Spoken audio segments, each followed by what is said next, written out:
चला रहे हैं, मुझे नहीं लगता कि कोई भी सरकार बच पाएगी। आपको याद होगा कि हमेशा मोदी जी मंच पे कहते हैं कि मुझे एक डबल इंजन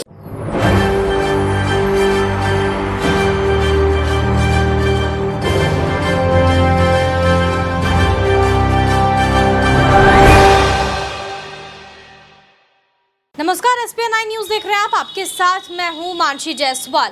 अरविंद केजरीवाल मोदी सरकार द्वारा लाए गए अध्यादेश के खिलाफ मोर्चा खोले हुए हैं। साफ तौर पर उनका कहना है कि मोदी सरकार सुप्रीम कोर्ट के फैसले को भी चुनौती दे रही है। मोदी सरकार सुप्रीम कोर्ट को भी अपने आगे कुछ नहीं मानती है। यही वजह है कि यहां पर अरविंद केजरीवाल को तमाम विपक्षी पार्टियों का साथ इस वक्त मिलता हुआ नजर आ रहा है। खास तौर पर हम बात कर रहे हैं सुप्रीम कोर्ट के वरिष्ठ वकील कपिल सिब्बल की और राज्यसभा सांसद की। राज्यसभा सांसद कपिल सिब्बल यहां पर बड़ा दावा पेश करते हुए नजर आते हैं। अरविंद केजरीवाल का बड़ा साथ देते हुए नजर आते हैं और अब कहा जा रहा है कि अध्यादेश को रोकने के लिए तमाम कोशिशें यहां पर कपिल सिब्बल की तरफ से की जा रही हैं। सुप्रीम कोर्ट का दरवाजा तो खटखटाया जा ही चुका है, लेकिन अब क्या जिस तरीके से पहले लोकसभा में ये अध्यादेश पास होना है, उसके बाद राज्यसभा में पास होना है और उसके बाद आखिर में ये जो अध्यादेश है वो राष्ट्रपति द्रौपदी मुर्मू के पास जाएगा और इसके बाद क्या राष्ट्रपति द्रौपदी मुर्मू इस अध्यादेश को रोक पाएंगी, ये एक बड़ा सवाल बना हुआ है। क्योंकि यहाँ पर जिस तरीके से द्रौपदी मुर्मू के लिए कहा जा रहा है कि मोदी सरकार जिस तरीके से सुप्रीम कोर्ट के फैसले को चुनौती दे रही है और लगातार देश में चलमराती कानून व्यवस्था पर राष्ट्रपति द्रौपदी मुर्मू आवाज़ यहां पर बुलंद कर रही हैं, तो वाकई क्या CJI चंद्रचूड़ और राष्ट्रपति द्रौपदी मुर्मू मिलकर ये अध्यादेश को रोक पाएंगे, ये एक बड़ा सवाल बना हुआ है। क्या राष्ट्रपति के पास जब ये अध्यादेश पहुंचेगा तो वो इस अध्यादेश को पास करने से मना कर देंगी, ये एक बड़ा सवाल यहाँ पर बना हुआ है। बहरहाल कपिल सिब्बल यहाँ पर तमाम कोशिशें करते हुए नजर आ रहे हैं। क्या कुछ वो कहते हुए यहाँ पर नजर आ रहे हैं अरविंद केजरीवाल के साथ मिलकर मोदी सरकार पर निशाना साधते हुए, सुनिए। भाइयों और बहनों, मुझे याद है 2014 से पहले जब हम UPA सरकार में थे, उस समय अरविंद केजरीवाल जी हमारी मुखालफत करते थे और हमें लगता था कि गोदी मीडिया उनके साथ है। लेकिन समय बदल गया, सरकारें बदल गई, प्रधानमंत्री बदल गए और गोदी मीडिया भी शिफ्ट कर गया। अब गोदी मीडिया सरासर मोदी जी के साथ है। कई और चीजें भी बदल गई। उन्होंने कहा था कि आपने कांग्रेस को 60 साल दिए, केवल हमें 60 महीने दो कि हम हिंदुस्तान की कायाकल्प बदल देंगे, हिंदुस्तान को बदल देंगे, हिंदुस्तान को इतना प्रगतिशील बना देंगे, इतना प्रगतिशील बना देंगे कि विश्व देखता रह जाएगा। 60 महीने नहीं, उनको लगभग 120 महीने मिले और इन्होंने हिंदुस्तान का नक्शा बदल दिया। इनको केवल इन्होंने केवल मीडिया को गोदी मीडिया नहीं बनाया, सब संस्थाओं को गोदी बना दिया। चाहे वो इलेक्शन कमीशन हो, चाहे वो ED हो, चाहे वो CBI हो, चाहे कोई भी संस्था हो, जुडिशरी के अलावा इन्होंने सबको अपनी गोदी में बैठा दिया। उसका नतीजा क्या हुआ कि लोकतंत्र खतरे में है, भाईचारा खतरे में है और जो इनकी मन मर्जी होती है वो ये करते हैं। आज मैं आपके सामने एक निर्दलीय सांसद के रूप में खड़ा हूं और मैं सोचता हूं और जानता हूं कि वक्त आ गया है कि सभी विपक्षी दलों को एकजुट होकर मोदी जी का सामना करना होगा। जिस तरह से मोदी जी शासन चला रहे हैं, मुझे नहीं लगता कि कोई भी सरकार बच पाएगी। आपको याद होगा कि हमेशा मोदी जी मंच पे कहते हैं कि मुझे एक डबल इंजन सरकार चाहिए। अब डबल इंजन सरकार का मतलब क्या है? उसका मतलब यह है कि हर प्रदेश में मेरी सरकार होनी चाहिए, केंद्र में मेरी सरकार हो, हर प्रदेश में मेरी सरकार हो, तभी तो डबल इंजन सरकार होगी। इसका मतलब लक्ष्य क्या है? लक्ष्य क्या है कि सारी ऑपोजिशन को खत्म करना, सारे प्रदेशों को अपने कब्जे में ले लेना, यही है लक्ष्य। लेकिन डबल इंजन सरकार बनेगी नहीं। मैं आपको आज एक बात बताना चाहता हूं कि ये सरकार डबल इंजन सरकार कभी हो ही नहीं सकती, केवल ये डबल बैरल सरकार है। डबल बैरल क्यों? कि एक बैरल तो ईडी और दूसरा बैरल सीबीआई। अब इन्होंने दिल्ली के साथ क्या किया, उस बात पे मैं अब आना चाहता हूं।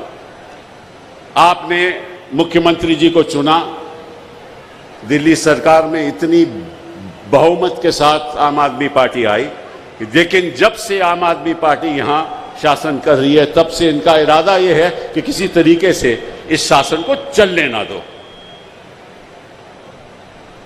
आपको मालूम है कि संविधान में, क्योंकि दिल्ली एक राजधानी है, इसलिए मैं सरल तरीके से आपको समझाना चाहता हूं।